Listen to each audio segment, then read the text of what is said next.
Good evening and welcome to the Job Search Solution, the radio program where we talk about looking for a job, jobs, changing careers, hiring. And as always, we begin with a prayer. Dear God, grant us thy peace and thy mercy. Thy will be done. I want to remind you that all of these programs are available not only on our radio station, but also at tonybashara.com. We podcast them.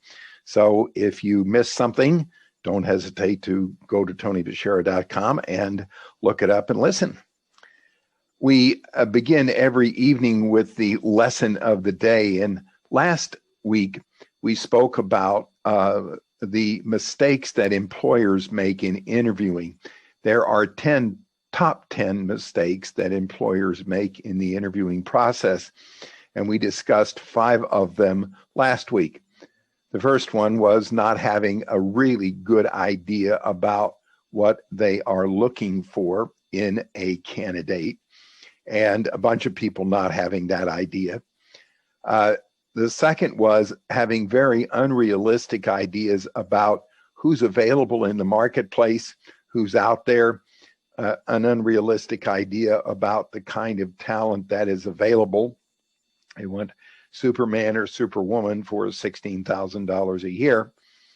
The third was that they have too many people involved in the interviewing process, and they do this because they don't want to make a mistake. So they think that the more people there are involved in the interviewing process, the better off they are, and it couldn't be further from the truth. The fourth one was that they string the process out way, way, way too long.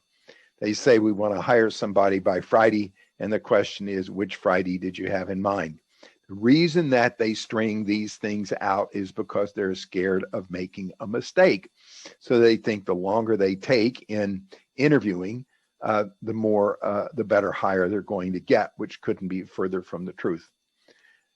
The fifth was that they have very poor interviewing techniques. They start out with things like, tell me about yourself. They don't take notes. They don't remember one candidate to another. A week or two of interviewing, they don't remember the first candidate from the last candidate. The sixth is that they interview or don't interview based on a resume. This is one of the biggest mistakes that employers make. If a candidate's resume even looks reasonable, even looks within the realm of possibility, the least an employer ought to do is pick up the phone and give them a call. They make decisions based on resumes. I've had employers make decisions based on they don't like the font of the resume. The resume was too long. The resume wasn't quite right. They didn't explain what they did in their jobs. You're not hiring a professional resume writer. You're hiring an accountant or a salesperson or an engineer. So please, don't just look at a resume and because you have 100 of them, decide that you're not going to decide on hiring a candidate or even interviewing a candidate based on their resume.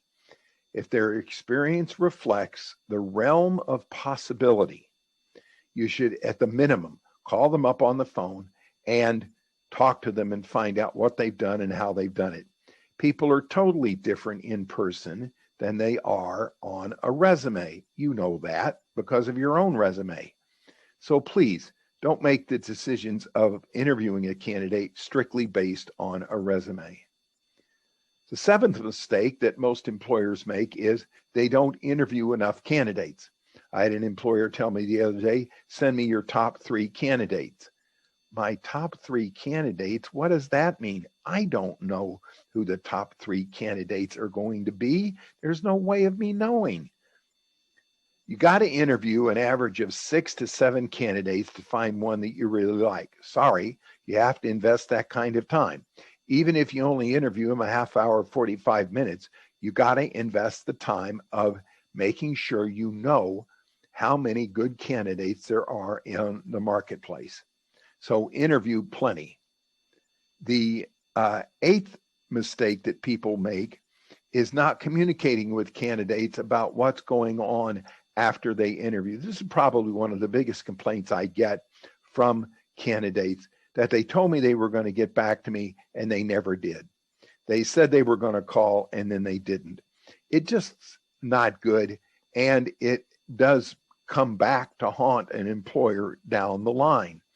I've had candidates that wouldn't go talk to an employer because they were treated rudely in the past. So don't treat people rudely. They may end up being your customer. The ninth mistake that people make is they don't sell their job or their company. Their attitude is, well, there's so many candidates and everybody wants a job. Let me be blunt. The good candidates are going to have a number of opportunities. So when you get a decent candidate that is reasonable, sell your company and sell your job. The 10th mistake that most employers make is they don't have backup candidates.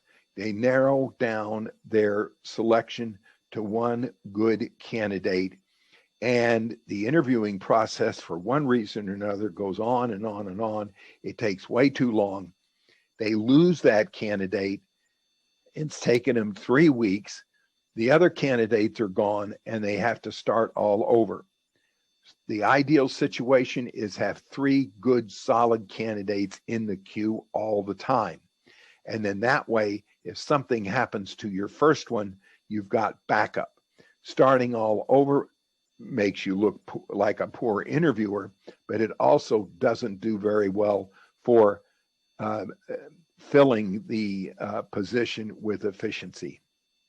Thank you all for listening. Stay tuned. This is Tony Bashir with the Job Search Solution.